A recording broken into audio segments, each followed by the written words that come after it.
Hello, ¿cómo están? Bienvenidos a un episodio más de No eres tú, son tus hormonas, el podcast. Lo prometido es deuda. Tenemos de regreso al cracks de los cracks en el sistema inmunológico, donde vamos a hablar de el origen de las enfermedades autoinmunes, que creo que hoy en día ya tenemos más descrito un poco ese origen. Sin embargo, yo creo que siguen siendo un gran tabú, pero no se los voy a contar yo. Ya conocen al doctor Jorge, que en su momento ya estuvo. ¿Cuál fue el tema del que hablamos la vez pasada? Hablamos de infecciones, qué era el sistema inmune, dimos como una pequeña introducción de cómo funciona, de cómo puedes verse alterado con las alergias, las infecciones. Los mitos de la abuela. Los mitos que teníamos en ese momento. De si te mojas los pies. De que el frío. Exacto. Sí. Bueno, si hay gente que es alérgica. Al frío. Sí. De hecho, yo tuve urticaria al frío, entonces sí existe la alergia al frío. Sí existe la alergia al frío, porque luego, pobrecitos, tiran a loco a los que les dicen, no, es que en serio me tomo algo con frío y me pica. Sí. Y no, sí es cierto. Sí. O sea, yo me ponía las bebidas frías y a mí se me inflamaban las manos y no podía ya agarrar bien el vaso. Sí. O sea, así pasa. Entonces, ¿de qué pasa? Pasa. Pero bueno, hoy vamos a hablar de esta parte del sistema inmunológico, donde creo que es algo, la verdad, bastante catastrófico para el ser humano, como algo con lo que naces, algo que es lo que tiene que estar, que es tu batallón de defensa, te pueda atacar a ti mismo. Sí, justo una de las cosas que pasa es que el sistema inmune pues no está funcionando al final de manera adecuada, ¿no? Como lo veíamos en la parte pasada, el sistema inmune se encarga como de defendernos, es nuestra línea de defensas contra todo. Y cuando falla, pues te puedes enfermar de infecciones, incluso para la parte del cáncer también tiene su papel, pero lo que pasa con las enfermedades autoinmunes es que muchas veces nuestro sistema se confunde y empieza a detectar cosas que nosotros tenemos que pueden ser partes de una célula, partes de un órgano, las empieza a detectar como si fueran igual algo que nos podría hacer daño y generan respuesta contra esta parte, esta zona, y generan inflamación, y entonces puede verse afectado cualquier parte del cuerpo, que es uno de los problemas que se tiene con las enfermedades autoinmunes, que puede dañar desde una sola parte o a dañar a todo el organismo completo, que por ejemplo la enfermedad como más común que tenemos de autoinmunidad es el famoso lupus, ¿no? El lupus eritematoso sistémico, que es la expresión máxima, y que puedes ver a 10 pacientes de lupus y ninguno se comporta de la misma manera. ¿Por qué? Porque puede afectar todo el cuerpo. Entonces eso también es muy complicado con el sistema, con las enfermedades autoinmunes, porque hacer el diagnóstico requiere ciertos criterios, cierto abordaje bien hecho, porque eso también es un problema que tenemos. Claro. Que a veces, si los anticuerpos no están presentes, pero tiene toda la clínica, es como, no tiene nada autoinmune. Y a veces no solo son anticuerpos lo que se puede generar a través del sistema inmune. Ahora, algo aquí que quiero platicarlo contigo, que siento que para la población es muy importante saberlo. Un porcentaje grande de la población sana tiene anticuerpos antinucleares positivos. Los famosos ANAs. Exacto, los famosos ANAs, que lamentablemente me ha tocado a mí dentro del campo médico, el gremio médico, que a veces solo se da un diagnóstico de una enfermedad autoinmune por esa mínima expresión, cuando lamentablemente, vuelvo a decir, hay gente completamente sana que los puede tener positivos, ¿cierto? Sí, es más o menos el 30 al 40% de la bastante. población. O sea, estás hablando que poquito menos de la mitad Sí. puede llegar a tener estos anticuerpos positivos. Y si no hay una expresión clínica, si no hay alguna manifestación, alguna molestia por parte del paciente, realmente puedes no hacer nada. Porque luego cuando empieza a ver, por ejemplo, nos pasa mucho con los dolores crónicos, ¿no? Claro. Dolores de espalda, dolores articulares, que lo primero que les piden son los famosos ANAs. Pero no hay una radiografía de por medio, no hay una resonancia de por medio. El abordaje lo quieren hacer específicamente como para ver si hay algo autoinmune, y si salen positivos le empiezan a dar tratamiento a una enfermedad autoinmune y no mejora del todo. No, y no saben ni a cuál, porque a ver, ojo, no estoy echando y estoy diciendo nada malo, pero lamentablemente las enfermedades autoinmunes todas tienen un mismo proceso de una cortisona, un plaquenil, un metrotexate, o a veces el biológico. O sea, sinceramente hablando, creo que todas al final tienen la misma progresión, porque volvemos a lo mismo, estamos amortiguando la respuesta a nuestro sistema inmune, que está metido hasta en el pelo. O sea, el sistema inmune es el chismoso, está en todos lados. En todos lados. Y lamentablemente es una caja de Pandora, tú no sabes ni qué lo puede expresar, ni qué lo puede detener más en este tipo de cosas. No, y aparte tampoco sabes hasta qué punto cuando abres esta caja qué tanto va a salir. Exacto. Porque también puede ser de que solo se quede en que se afecta a lo mejor solo la rodilla y ahí se quedó y no progresó a otra cosa. Pero puede ser que esa caja de Pandora se vuelva a todo el cuerpo y te afecte corazón, te afecte pulmones, te afecte el cerebro, te afecte ojos, te afecte boca, te afecte, o sea, todo te puede llegar a afectar. Entonces esa caja de Pandora tampoco es que si la abres se va a volver un desborde, claro, sino que no sabes ni siquiera cómo va a actuar. Por eso todas las enfermedades autoinmunes tienen como una forma de hacer el diagnóstico muy conciso, que es con ciertos criterios. Pero algo que yo siempre he defendido y que eso creo que compartimos cuando lo hemos platicado es que la clínica manda, porque muchas veces tratan más laboratorios que pacientes. Y vuelvo a lo mismo, ANAS positivos, le doy tratamiento aunque el paciente está perfecto. Sí. O el paciente se está muriendo y que podemos hablar de Hashimoto, que yo sé que es uno de los temas que te gusta mucho, y el paciente tiene síntomas de que tiene un problema en la tiroides, pero como las hormonas están perfectas, con los niveles de anticuerpos contra ciertos componentes de la glándula tiroides elevados, no hacemos nada, claro, ¿no? Y a veces cuesta trabajo porque dices, pues es que le puedo dar tratamiento, pero las hormonas están bien, pero tiene síntomas, pero tiene... Y empiezas a hacer como... Y ahí es donde viene el famoso arte de la medicina de decir, a ver, pero tengo un paciente que me está demandando algo. Sí. Me está diciendo que tiene una molestia y esa molestia es la que lo estoy llevando a abordar. Entonces tengo que hacer algo al respecto, ¿no? No, y a ver, cabe, o sea, hablando un poquito, por ejemplo, el tema Hashimoto. O sea, sí entiendo, y yo creo que esto es algo que es importante también. A ver, si estamos ante un proceso inflamatorio de una enfermedad autoinmune, al menos sacar una velocidad de sedimentación glomerular, una proteína C reactiva, y a lo mejor de ahí ya derivar también a donde el paciente te lo está dirigiendo. Porque, a ver, a veces llegan pacientes conmigo con todos los anticuerpos, o sea, anticardiolipinas, anti-DNA, doble cadena. Ya sabes que luego dices, pero ¿qué te están buscando? O sea, ¿hacia dónde quieren ir? No, que entiendo. Cuando el paciente tiene muchísima sintomatología de aquí a acá, pues dices, pues sí, pues es autoinmune, pues vámonos. Le doy para a todo. Que pinte, exacto, para el que pinte. Y por ejemplo, ahí te voy a decir algo que eso yo lo veo mucho en la clínica y muchos de los oyentes, te juro que la mayoría de los pacientes tiene Hashimoto y no me lo van a dejar mentir. Sí existe lo de la tiroiditis de Hashimoto, que al final, a ver, ok, todavía no tienen el hipotiroidismo y a veces es donde dices, ok, ¿qué le doy al paciente? Y es donde yo muchas veces trato el sistema inmunológico, ¿ok? Ahora, ahí viene la pregunta, es, ok, ¿qué das para el sistema inmunológico? Que eso es algo que luego me encantaría que tú y yo nos echáramos un clavado, porque ahorita en Estados Unidos están usando mucho naltrexona. Ok. Sí, me habías comentado ya algo. Y ya hay, o sea, papers, ya sabes, de que ya están sacando naltrexona en una microdosis a 0.1, o sea, son muy chiquititas. Y lo ponen para Hashimoto, para fibromialgia, para temas, o sea, cualquier tema autoinmune lo están metiendo mucho. Pero, bueno, quiero que nos expliques un poquito más. Tú, por ejemplo, o sea, el Hashimoto, la gente, digo, ya lo conoce, ya tenemos varios episodios con este tema, pero creo que dentro de la parte de las enfermedades autoinmunes, como ¿en dónde entraría este Hashimoto? Entra como una parte de enfermedad autoinmune que está órgano específico, es decir, que solo afecta una parte. El problema es que el órgano que afecta tiene interacción con todo lo demás, ¿no? Entonces, es que ese es el problema. Es el problema, pero la inflamación per se está solo en la glándula. Entonces, entra como en esas enfermedades autoinmunes que se llaman órgano específico, que es decir, que solo afectan una parte o un sistema o un órgano, ¿no? Porque tenemos la expresión de las multisistémicas en donde entra la artritis reumatoide, entra el lupus, que es la máxima expresión porque puede afectar cualquier parte, y las vasculitis, que las vasculitis, pues al mismo tiempo tenemos vasos sanguíneos en todos los órganos y en todo el cuerpo. Si se inflama cualquier parte del vaso sanguíneo, vamos a tener problemas dependiendo de dónde esté afectado. Exacto. Entonces, estas entran en las que son órgano específico, como también puede ser CUSI o Crohn, que son enfermedades autoinmunes, que son específicamente del intestino, principalmente colon, ¿no? Sjögren, que también entra específicamente a glándulas que secretan lágrimas o que saliva. O saliva, ¿no? O sudor incluso, que se ha descrito que también no sudan. Sí. Entonces son glándulas que producen agua, por así decirlo. Entonces estas son las que se conocen como órgano específico. La uveitis, que puede ser sola y esa también es órgano específico o normalmente puede estar acompañado. El problema que tenemos con Hashimoto o por ejemplo con vitiligo, que también puede ser órgano específico y ese es solo en la piel, es que son las más comunes que se asocian con otras enfermedades sistémicas, o sea, que afectan todo el cuerpo.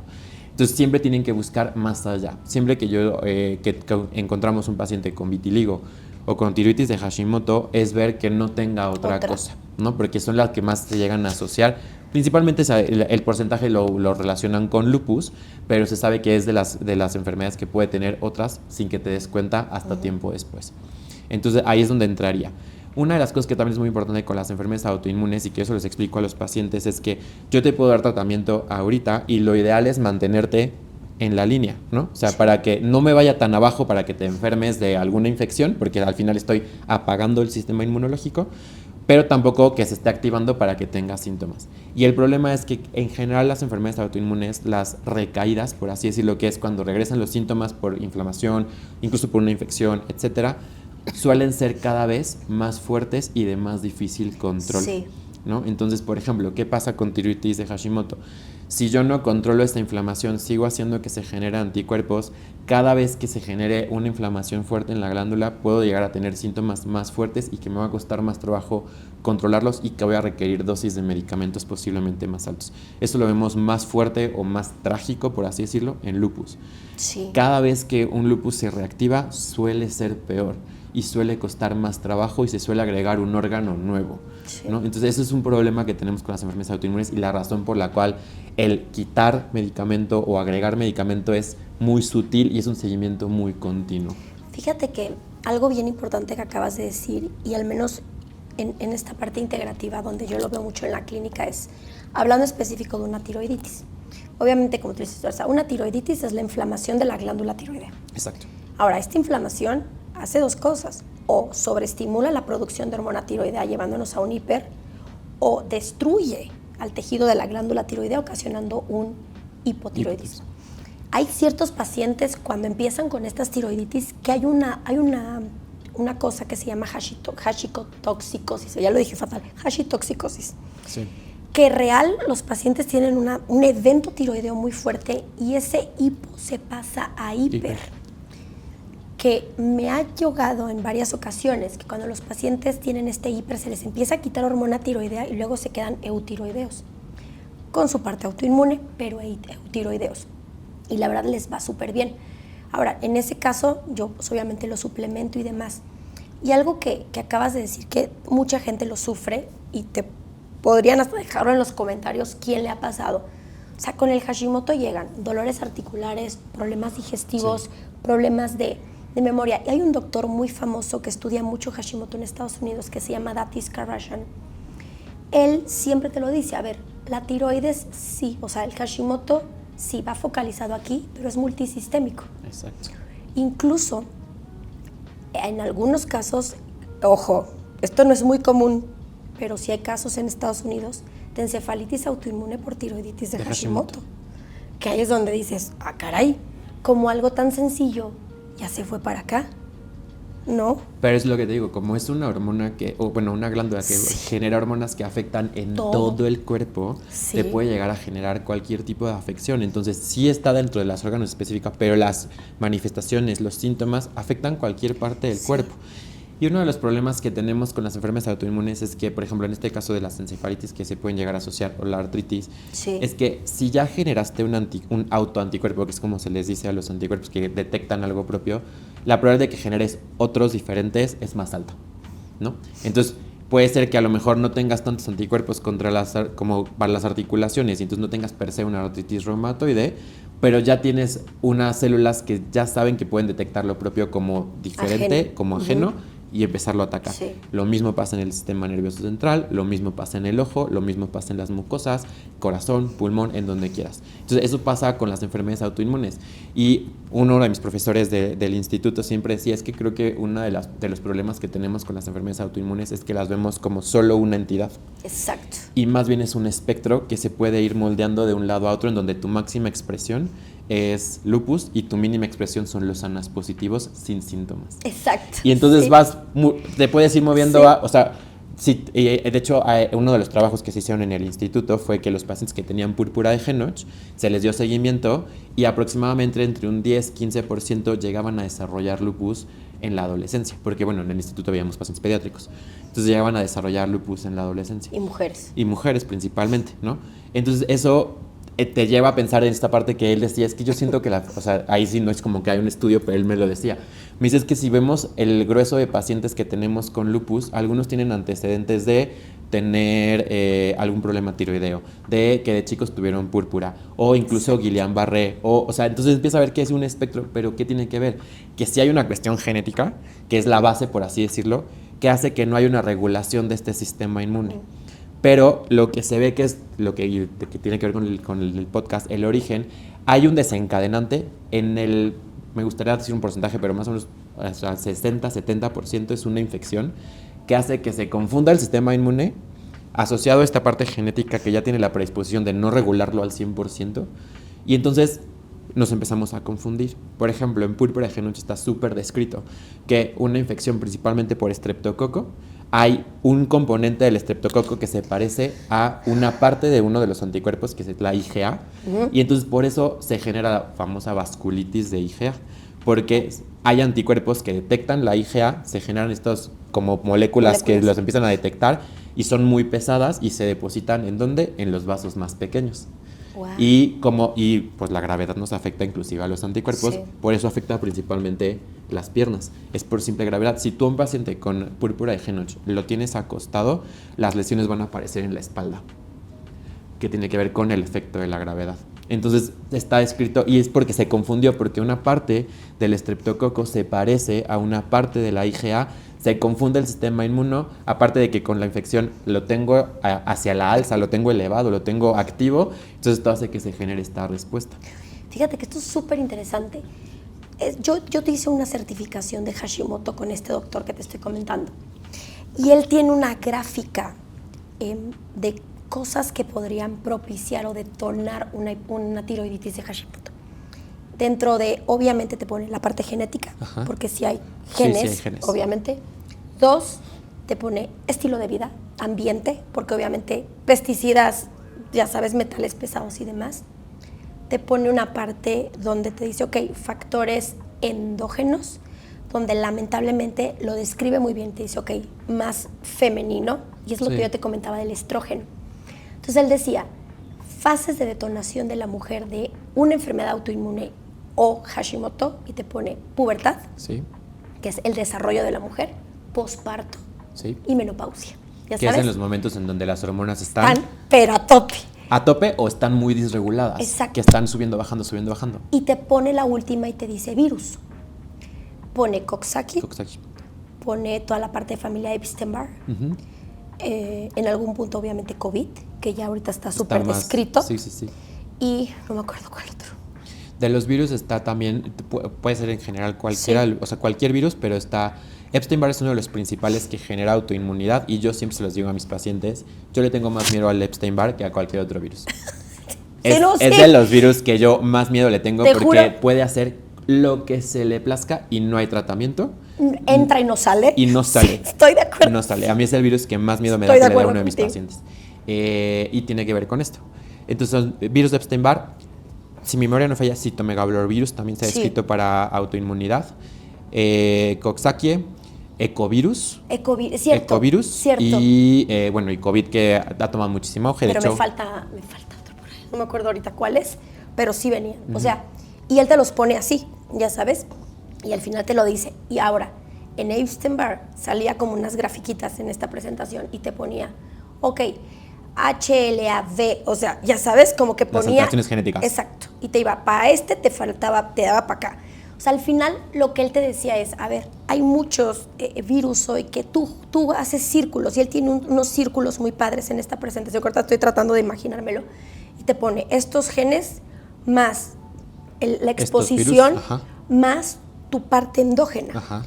¿Y a qué se refiere con endógena? Es cómo está tu permeabilidad intestinal, cómo está tu alimentación, La alimentación, claro. cómo está tu sueño, y obviamente habla de, independientemente de ser autoinmunes, cómo está tu sistema inmunológico. Exacto. Porque al final ese va a ser tu fase de milicia, la parte, los guerreros que te van a decir, este entra, aquí no entró, ya sabes, o sea, juega un papel muy importante. No, y es que ahí tiene que ver mucho, o sea, en algún momento siempre nos preguntan en la parte de inmunología, oye, ¿qué me puedo tomar para reforzar el sistema inmune? ¿Qué me puedo tomar? Y yo siempre les digo, si no tienes una buena alimentación Y el sueño. y una buena higiene de sueño y ejercicio, 100%. no importa lo que te demos, tu sistema inmunológico no está recibiendo las bases, por así 100%. decirlo. Porque justamente los suplementos son algo extra. Sí, No es, sí. no es algo que va a, Sí. bueno, que sería, bueno, creo que la palabra sería complementos, ¿no? O sea, es algo extra a lo que ya tendrías que hacer de base. Porque, por ejemplo, está también descrito, y eso lo ven más en residentes, porque pues, nos gusta desvelarnos y no dormir, y está escrito que en las posguardias se ha visto que tienes menor número de células de las defensas, el menor número de linfocitos, y que las que tienes no responden de la misma manera. Ni tú respondes. O sea, a ver, en buena onda. Sí, sí, yo sí, la sí, verdad sí. te juro que, de verdad, mira, a veces digo, no me arrepiento nadita de no de no haber hecho tema de Residencia. especialidad en México, de verdad. O sea, a mí me afectaba mucho con el tema de la disautonomía y el Ehlers-Danlos. Las guardias del internado para mí eran, o sea, la presión la tenía toda deschavetada y demás. Me afectaba muchísimo. Pero es lo que le digo a la gente. A ver, todo mundo, y esto lo saqué en otro podcast, ¿quieres tomar magnesio, zinc, selenio? ¿Qué me tomo para no envejecer? Porque a veces que ahorita Sí, está es súper de moda ahorita. con nuestro querido amigo David Sinclair. Pero a ver, no nada más es leerse el libro de este gran genetista, sino es, y él lo dice, a ver, bases es como bien, duermo bien. O sea, a ver, el sueño, que por lo general son 7 horas, el adulto al menos tiene que dormir. Como mínimo. 3 horas, reparas. 4 horas, construyes, vuelves a construir hormonas, reparas tus células. Vivimos en un mundo de estrés oxidativo. Yo creo que todos, o sea, te oxidas muy Sí, rápido, claro. tanto por tu ambiente como el ambiente. Entonces, de ahí parte muchísimo. Sí, hoy sabemos que hay ciertas herramientas preciosas para las enfermedades autoinmunes, muy descritas ya, pero vaya, o sea, al final todo va de la mano. Sí, tienes ¿no? que tener la base. Y, por ejemplo, de la alimentación, que tiene que ver con otra cosa que ya habíamos discutido, sí. la alimentación de una buena alimentación balanceada tiene también que ver con cómo se manifiesta tu microbiota, Claro. ¿no? Entonces, que eso también ahorita ha tomado un auge, un boom gigante, pero no tenemos microbiota solo en la panza, tenemos microbiota en todos lados, tenemos microbiota en las mucosas, tenemos microbiota en la piel, en el sistema respiratorio, en el sistema urinario, en el sistema genital, en el sistema intestinal. Entonces, ¿qué es lo que pasa? Que en donde más hay o donde hay una gran cantidad de microbiota, sí es en el intestino por el tamaño que tiene. Sí. Y con la alimentación eso se va modificando. También está escrito que una mala alimentación, una alimentación que tiende a la tendencia de la inflamación, que tiene que ver también con los pacientes con sobrepeso y obesidad, es que esta proinflamación hace que sea más fácil que si yo estoy en un estado proinflamatorio, tengo muchas células y la parte que se encarga de regularlas para que no Sí. distingan lo propio se ve afectada. ¿No? Claro. Entonces ahí ya, aparte de que puedo tener predisposición genética, la parte ambiental y lo que decíamos, la parte endógena de lo que yo estoy haciendo al momento de comer, hace que haya una disregulación. Y eso también está escrito que con una mala alimentación y lo que hablabas de la permeabilidad a nivel intestinal, hace que también otras moléculas puedan pasar y se genera esta confusión en el sistema inmune, y más porque estoy secretando de más, y entonces la parte que lo regula no funciona adecuadamente y empiezo a tener más enfermedades autoinmunes. Fíjate que hay un artículo que habla mucho del mimetismo molecular. Exacto. Y en teoría, a ver, esto, yo apenas a pacientes con temas autoinmunes sí les digo, quite o reducen el gluten, que también yo sé que eso es algo muy de moda. Al final, a ver, el gluten lamentablemente hoy en día ya está muy modificado, la proteína del gluten está muy modificada. Es como te dicen, es que en Europa comí pan y no me inflamó, y en México sí, porque acá lo modifican muy Claro. feíto, lamentablemente. Y la sonulina, que es una de las cosas que abre y cierra los portales de nuestro intestino, se expresa demasiado con el gluten. Ciertas bacterias también, pero el gluten abre de más, causando una hiperpermeabilidad intestinal. Y al final, si está más abierto, pues tienes más estimulación al sistema inmunológico. Y entra más. Entonces, como les digo, a ver, ok, entiendo.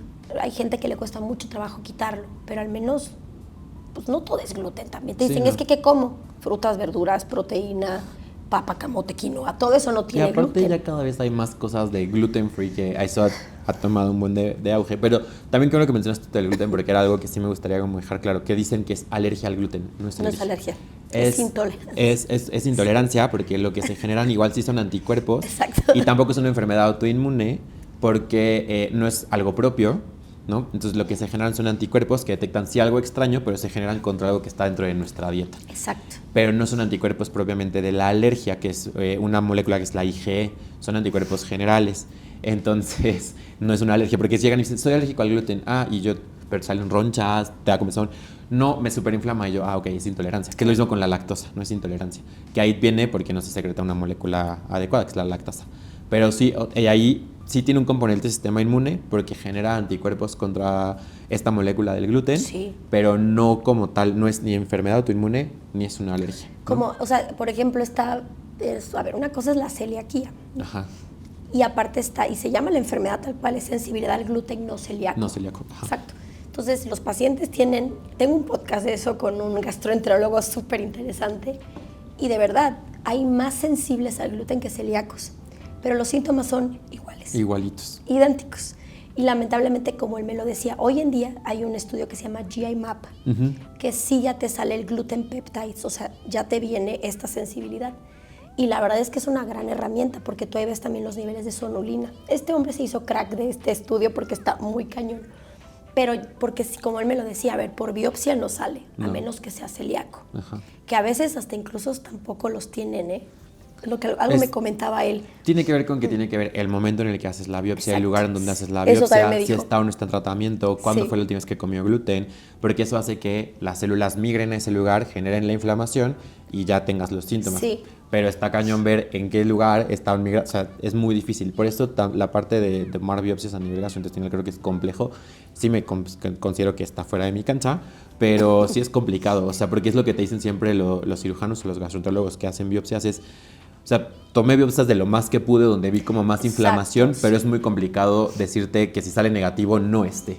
Claro, ¿no? por eso es que ahorita también usan un poquito más toda la parte de estas pruebas que funcionan un poco más porque al nivel de la popó ven si trae ciertas partículas, que es lo que al final va a Arrastra. pasar por todo el tracto. Así es. Ya sabes, entonces sí lo tienen un poco más identificado. Y ya para terminar te quiero hacer una pregunta que a mí se me hace algo muy bonito y al menos en pacientes con Hashimoto, de ahí me agarró en el posparto y como que nos dejamos ir como hilo y les va perfecto. ¿Por qué durante el embarazo las enfermedades autoinmunes se remiten o se duermen? Ok. Eso es muy interesante porque una de las cosas que pasa en el embarazo es que tu sistema inmune va a detectar lo extraño, ¿no? Entonces estás generando células nuevas de cuando ya se forma todo lo que tiene que ver con el bebé. Y entonces tu sistema inmune como mujer se autorregula y se vuelve una respuesta más protectora, por así decirlo, no inflamatoria. Cuando estudiamos el sistema inmune, originalmente se divide como en dos, una respuesta TH1 y una respuesta TH2. Generalmente la respuesta TH1 es la que nos defiende contra virus, bacterias y es lo que explica la respuesta autoinmune. Y las TH2 tienen que ver más con una respuesta de alergia, algunos parásitos, y la TH2 tiene también una parte como más reparadora, por así decirlo. Esto se ha modificado y se han agregado miles de estudios más que ven que ya también hay TH9, TH17, etcétera, etcétera. Pero es una manera en donde se hacía esta como dicotomía. Y lo que sí se ha visto en el embarazo es que la respuesta TH1 se apaga para no generar como una respuesta contra el producto. Exacto. ¿No? Entonces, ya tengo algo extraño, pero justamente tengo la capacidad de detectar que esta parte extraña, este nuevo ser, por así decirlo, es propio, y entonces mi respuesta TH2 sube. Y por eso también se repara más rápido, o sea, tienen como esta reparación porque al final el útero va a sufrir un cambio brusco y se va preparando para eventualmente hacer una reparación, ¿no? Pero es por eso se regulan y pasa muy chistoso. Normalmente hablábamos de las hormonas y algo que pasa, por ejemplo, en la pubertad es, ahí pasa la inversa con las hormonas y tú lo debes saber mejor que yo, perdón. Ahí la TH2 baja y la TH1 sube. Por eso muchos pacientes dicen, es que yo era alérgico de chiquito. Y en la adolescencia, adolescencia, se quitó y a los 35 que empiezan a bajar los niveles de hormonas, regresan y es una moneda al aire y regresan y todos me dicen, pero es que ¿por qué me regresó? ¿Qué pasó? Y yo, pues Creciste. Creciste. básicamente tus hormonas se fueron para abajo, ¿no? Y en el embarazo las alergias vuelven a subir. Sí, fíjate que, a ver, yo se los digo siempre tal cual y las que me conocen lo saben perfecto. Siempre, mi resumen es, quería la explicación científica, pero yo siempre les digo, a ver, tu cuerpo es tan sabio y tan bonito que protege tanto a tu bebé que por eso tu enfermedad autoinmune ahorita está dormidita. Aguas, cuando sale el bebé, es cuando tú ya no le importas y te lo regresa. Sí. Entonces, yo lo que hago a mis pacientes, con todas las que tienen hipotiroidismo de Hashimoto, es 3 semanas posparto, le saco todo el perfil y vámonos. O sea, me meto con todo porque me ha pasado en muchas que ya se quedan con ese nivel de anticuerpos, ya no les regresa. Sí. Pero siempre les digo, ahorita el embarazo, disfrútalo, no me preocupa, porque a todas les preocupa y me dicen, es que puedo perder a mi bebé. No, tu cuerpo es bien sabio y te va a quitar por un ratito esa enfermedad autoinmune. Ya acabando, ya me preocupo, sí. ¿no? Pero es que quería esa explicación sí. tan bonita. Oigan, pero ya se me acabó el tiempo. Con Jorge todo es wiri, wiri, wiri. Y se va muy rápido. Pero bueno, en resumen, buenos diagnósticos es muy importante, sobre todo hablando de una enfermedad autoinmune. Yo sé que al final cuesta mucho trabajo. Bueno, no sé si cuesta mucho trabajo el diagnóstico, pero es medio complejo, ¿no? Es complejo por los síntomas. Exacto. Porque a veces hasta en dónde hacen los estudios también es importante. Eso también es súper importante. Tener los niveles adecuados, saberlos interpretar. Porque el hecho de que los tengas positivos no forzosamente te da la enfermedad. Entonces todo es como decía Dr. House. No todo es lupus. Exacto. Exactamente. Pero bueno, el episodio pasado les encantó. Cualquier cosa igual dejo los datos del doctor, dejo en las redes sociales. Si tienen dudas, los leemos en los comentarios. Y nos vemos la próxima semana con otro episodio. Bye. Bye.